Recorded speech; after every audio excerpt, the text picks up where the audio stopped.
Hey family, it's Antoine Smalls of Financial Blueprint. So happy that you guys are here today to continue this series on debt management. Remember, subscribe to the channel, hit the like button, and leave me a comment. Regardless of what we're talking about, leave me a comment, let me know your thoughts, and let's keep going. All right, so today we're having a discussion about 3 powerful strategies to help you pay off your debt as quickly as possible. Right? These 3 strategies are industry standards. We use them all the time when it comes to helping clients pay off their debt. There are 3 different ways that we can do this. Number 1, snowball method. Number 2, the avalanche method. And number 3, debt consolidation. We might not have been, aware of what the snowball or avalanche method is, but most people understand what debt consolidation means. But let's go more in detail about each specific strategy. All right, first step, it is the snowball method. And this one is all about quick momentum and quick gains very, very fast, right? So first and foremost, we're going to list all of our debts by the smallest balance first. We're not taking into consideration interest rates for this method. This is strictly smallest balance first and list them all going down to what the highest balance is. So the strategy with this is you're going to make minimum payments to all of your, bigger balance items. You're going to target the smallest balance first. You're going to pay that off as quickly as you possibly can. Once you cancel out an account and you cancel out your smallest, your smallest debt balance, you then move that payment and you snowball it into the next lowest balance account, and you continue that process over and over and over again. The trick here is to speed up the process and momentum like a snowball going down a hill, and you're going to pay off your smallest balances, and you're going to roll over those payments to the next account, while then also making minimum payments to your other accounts so they can stay current on your credit. Okay, family, number 2, it is the avalanche method. This is the one that's going to help you save the most money long term in interest, because you're not taking the lowest balance, you're taking the highest interest rates for each account, and you're listing it by the highest interest. An example of this is a credit card might have a 28% interest rate. Your personal loan could have about a 10%. Your card note could have a 11-12%, depending on what your current rate is.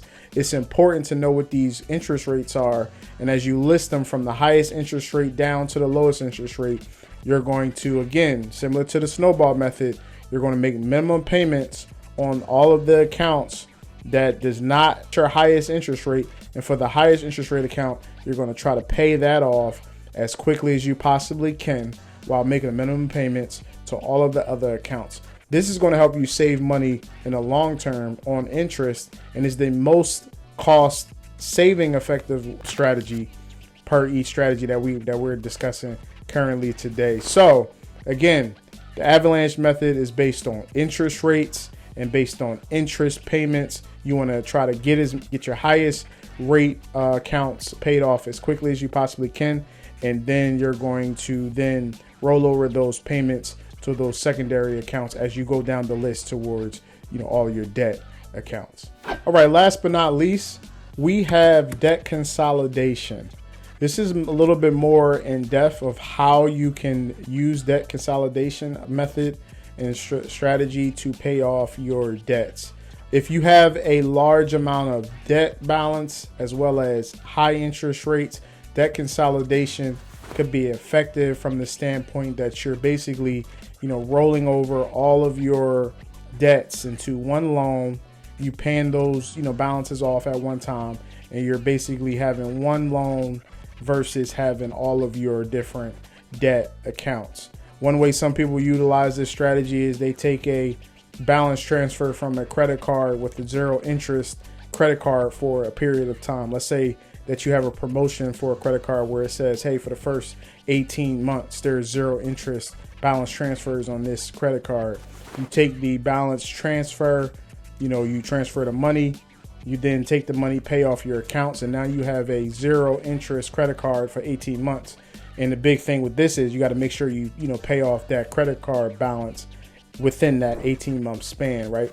The second option is just having a consolidation loan from a bank, basically taking all of your debts, accumulating the balance of what that total balance amount is, taking that money, going to a bank, and asking for a consolidation loan. And again, same thing, you're taking all of your debts, you're paying them off, and you're getting a loan to basically have one consolidation loan, and you're paying that loan off over time.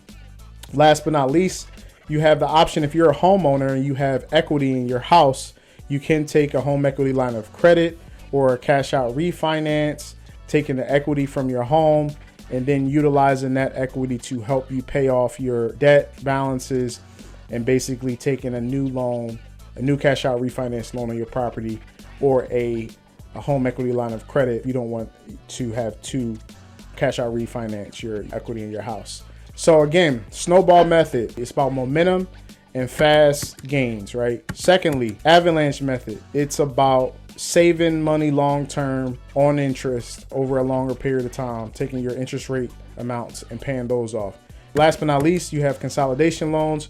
You can use your home equity. If you have a home, you can use a consolidation loan from a bank, or you can utilize life hacks when it comes to credit cards, as well as balance transfers. What's important right now is understanding that debt is death, right? There is a difference between good and bad debt. We have assets over liabilities at all times, and we will at all times understand that financial freedom comes with not owing anybody, not owing anyone. The less you owe, the more freedom you'll have, right? Yes, there is good and bad debt. We had that conversation. We understand that there's assets that we want to accumulate long term to build wealth. But important here is no consumer debt, no bad debt. Get rid of it. Try to, live a lifestyle where you're using cash to pay for things versus credit. If you're going to use credit, make sure that you're using it responsibly and not overspending on things that you don't need to spend, right? So this is Antoine Smalls of Financial Blueprint. I appreciate you guys for sticking with this debt management series. Again, hit the like button, subscribe to the channel, leave me a comment. I'll talk to you guys. The next series, we're talking about income, and we're going to talk about cash flow. We got to talk about debt to income ratio. We're going to transition from debt to income. Come with me. I love you guys. Talk to you later. Peace.